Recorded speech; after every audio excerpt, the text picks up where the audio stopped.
Today, we're starting a brand new project. We've got a 2007 JK Wrangler that we're going to turn into the Jeep that should have come from the factory. We're dumping the underpowered 200-horse 3.8-liter V6 and wedging in a 345-horse 5.7-liter V8 Hemi. It's all today here on Truck Tech.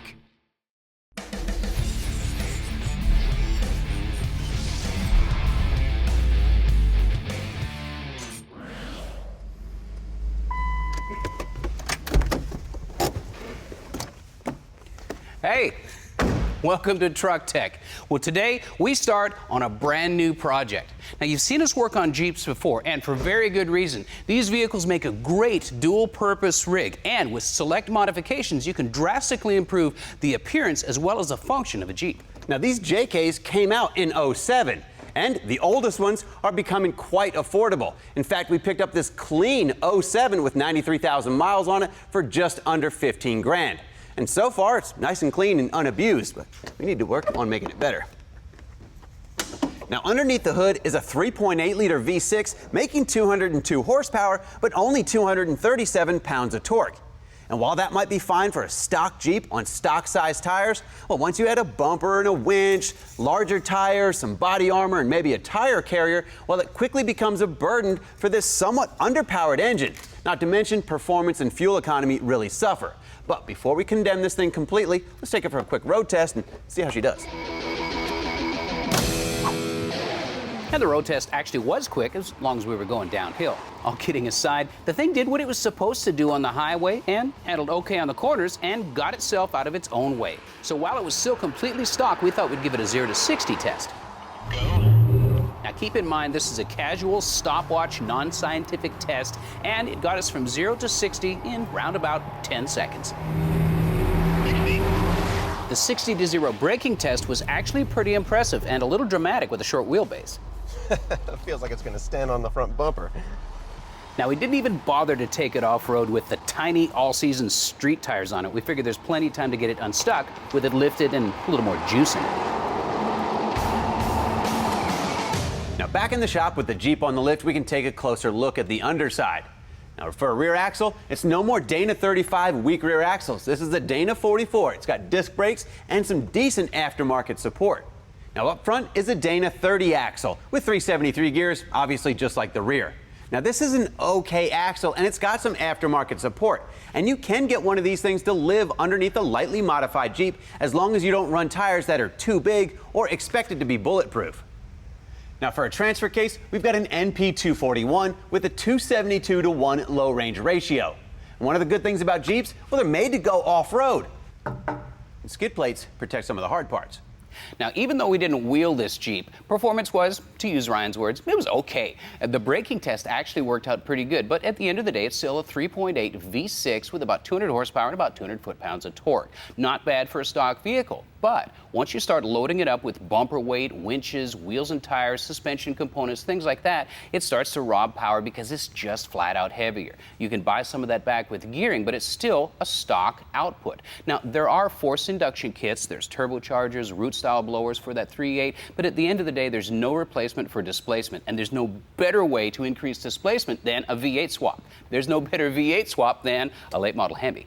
Now, this is obviously a junkyard swap out, and it comes from a 2008 full-size 1500 series Dodge Ram pickup. That's a four-wheel drive version. This 5.7 Hemi kicks out 345 horse and 400 foot-pounds of torque from the factory. And since our Jeep's in '07, this engine's in '08, we're in compliance as far as emissions devices go. Now, the '09 and up Hemis, well, they come with about 390 horsepower, variable cam timing, but they're a little more expensive. Since we wanted to go with a bit of a budget-friendly approach, we decided to go this route, and we picked this entire engine up for about $1,700 and about another $400 for the transmission. Now, this is a 545 RFE automatic overdrive transmission. It's a 5-speed with a pretty tall overdrive, which is one of the reasons late model V8s get such great gas mileage. Now, since this engine came with this transmission in the truck, it's the same computer that operates both of them, so we don't need a standalone transmission controller. No electronic hoops to jump through, and it's not going to be a huge deal to mate it up to the factory transfer case, making this engine and transmission package perfect for our little JK. Now, teardown is fairly straightforward. There's just a lot of it. so you may want to snap off a few digital pictures so you can reference them in the future. After removing the battery and the fuse block and disconnecting a few electrical connections, I was able to wrestle out the battery box. Victory. Now, before we got started doing any of this teardown, we took the Jeep to a service station that had an AC evacuation machine and had them remove all the refrigerant from the air conditioning system. When we're done with the conversion, we'll take it back over there and have them charge it up. Now, pretty much everything in front of the engine has to come out so it can be removed. But we're not removing everything. You take the power steering pump off and just set it to the side. Stay with the body.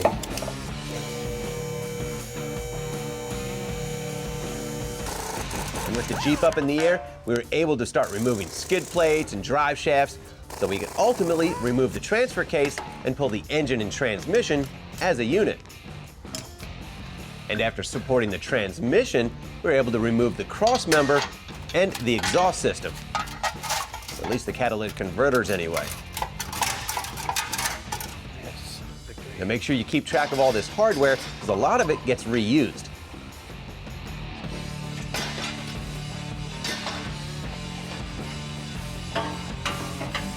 The muffler and tailpipe was in pretty good condition and I was able to remove it with a little bit of spray lube.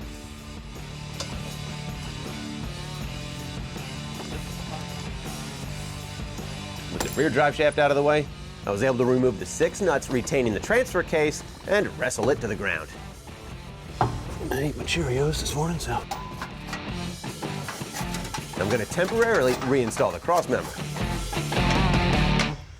That way the transmission can rest on this. Get this thing back down and rip that engine out.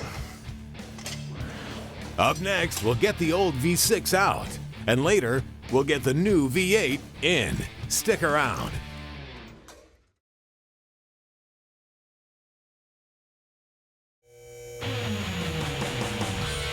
Hey guys, welcome back to Truck Tech. Well, we're in the middle of pulling out a 3.8 liter V6 in favor of a much better 5.7 liter V8. Now luckily, this Wrangler's pretty easy to work on and disassembly is fairly straightforward. Once you get the radiator and AC condenser out of the way, well, the rest of the grill comes out, and you've got access to just about everything.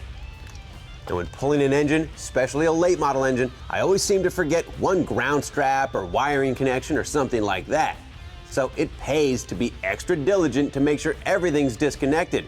We're not at the junkyard here. We don't have the luxury of just being able to rip the engine out and not worrying about it. Plus, you never know if you're going to need to reuse all of this stuff.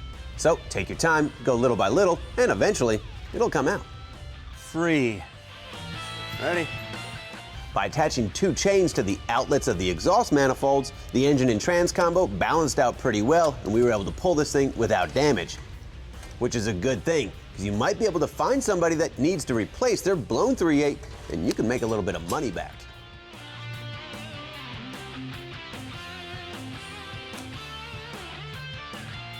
Used engine for sale. We also pulled the original 3.8 liter PCM so it can go with the engine and engine harness. Then it's time for a little surgery, because you've got to cut off both engine mounts from the frame. You can do this in a number of different ways. You can use a grinder with a cutoff wheel on it, an oxyacetylene torch, or our chosen method, a plasma cutter. Now by cutting it in half and basically bending the metal back and forth and fatiguing it at the weld, it's going to leave behind as least amount of metal to clean up as possible. All right. Very minimal grinding to do. On the bottom of the mounts, we were able to get an angle grinder in and attack the weld directly. That way we could cut the weld in half and then work on the metal and break it free. Now grinding is necessary, but it's one of my least favorite things to do, so I just try to minimize it. Now I've seen guys just leave the rough, jagged plasma cut edges behind and not worry about it. It's a trail rig after all. But in our case, well, we want to do the job right. And the new engine mounts are going to have to sit on the frame where this old engine mount was. So we need a flat spot to work off of. Now my eye and face protection may seem like a little bit of overkill, but I've gotten a couple of metal slivers in my eyes and well, it's no fun. So a little bit of overkill is okay with me. And here you can see how little weld is left to grind down, which we're making quick work of with our 4.5-inch angle grinder from Matco and an Industrial Depot flap wheel.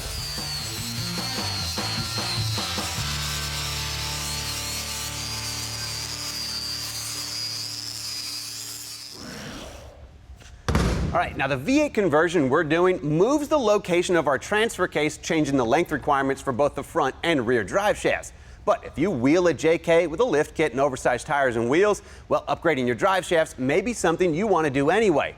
JK shafts aren't exactly known for being bulletproof, and here's why. It's this CV, or constant velocity joint, at both ends of the rear drive shaft and at the transfer case end of the front drive shaft. What happens is, on extreme angles, the boot tears, the lubrication and grease comes whipping out, and you have joint failure. So what we wanted to do was take a second, disassemble one of these things and see what's going on inside there. After removing the end caps and cleaning out some of the grease, you can get a good look at the joint and also locate the circlip that holds the joint to the end of the spline shaft. With that out of the way, the joint slips right off. All right, you can see that the drive shaft is splined just like an axle shaft, and this is the whole joint right here. Basically just pivots around the drive shaft. You can see it's not much more than giant ball bearings in a cage that help distribute the power evenly. But you can see why lubrication would be so critical in a joint like this. Not to mention, they don't like a ton of horsepower being pumped through them, especially at angles. So if you've got a JK, you may want to invest in some drive shafts. After the break, we'll wire up and drop in our Hemi. Stay tuned.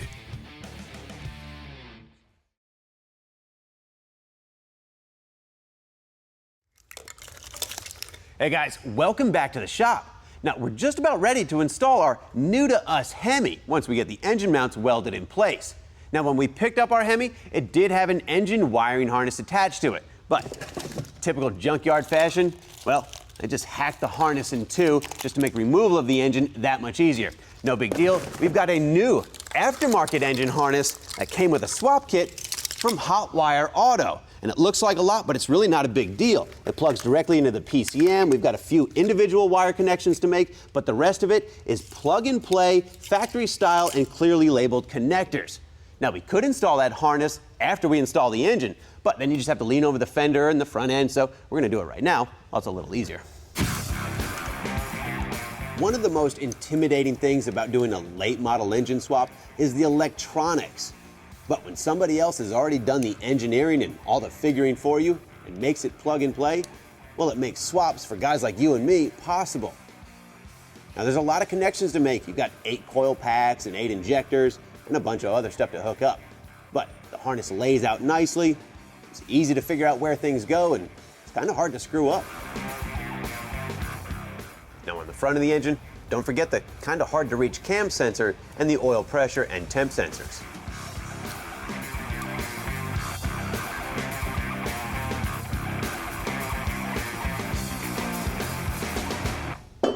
Now to install our new engine, we're going to be using a Hemi swap kit from Jeep Speed Shop. They've done their fair share of conversions, and their swap kit is pretty reasonably priced. Some of the stuff it includes, there's a fuse and battery box, new engine isolators, a transmission mount adapter, things like a shift cable adapter, power steering bracket, new oil filter adapter, and a power steering line to go from our new pump to the JK steering box. We've got a piece for the air box, and we've got new engine mounts that weld onto the frame. These things are good for both Hemi-style engines and LS-style GM engines. So if you want to go with an LS, well, they'll work for that too. We also picked up a new PCM. It'll plug right in, and it's already been programmed for our vehicle's VIN number and the correct mileage. We also went with an optional aluminum radiator and shroud combo to help cool our new V8 off. All right, now like we mentioned, these frame mounts work with both Hemi-style engines and LS engines. The Hemi slot is the rear, the LS is the front. They both line up off this index hole in the frame.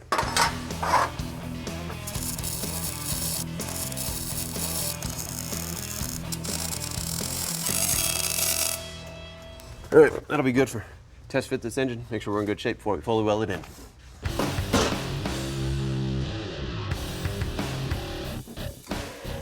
Now I could have gone straight to burning the engine mounts in completely, but It doesn't take that long or that much effort to give a quick test fit and make sure everything's where it needs to be. Our overhead crane is doing a great job of supporting the engine from the top side, but I'm also using a floor jack underneath the transmission pan to help level things out and guide the transmission into place. Needs to clear that rear cross member.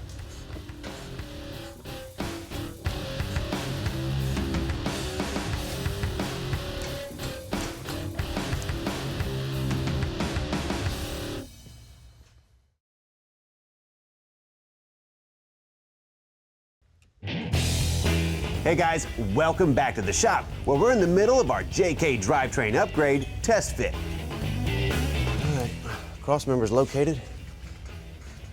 We're done with this.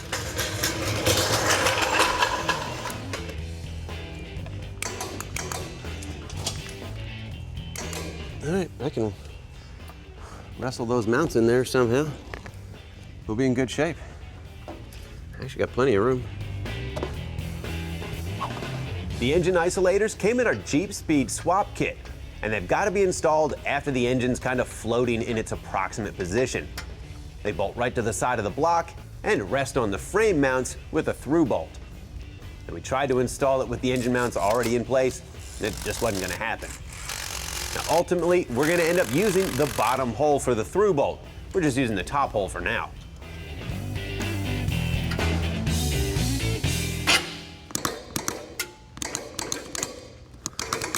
There it is. All right, now our new engine and trans combo is sitting down in between the frame rails, and it looks like it fits like a glove, like it should be there from the factory. But obviously, we still have a lot of work to do. I've got to burn in the engine mounts, make a bunch of wiring connections, and spend some time doing things like hooking up air conditioning and power steering, along with a handful of other things. But so far, we're off to a great start, replacing our 202 horsepower V6 with a 345 horsepower V8. Now, if you've got a 63 to 72 Chevy C10 that you're looking to lower and add some sway bars to, well, Brothers Truck Parts has a kit for you.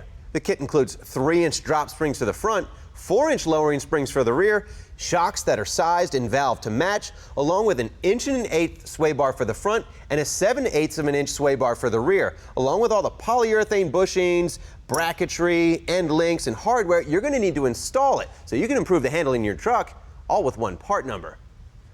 Royal Purple's new Max Clean Fuel System Treatment and Stabilizer is EPA and CARB compliant, and it's good for both 2-stroke and 4-stroke gas and diesel engines, including engines that run on ethanol blends and biofuels.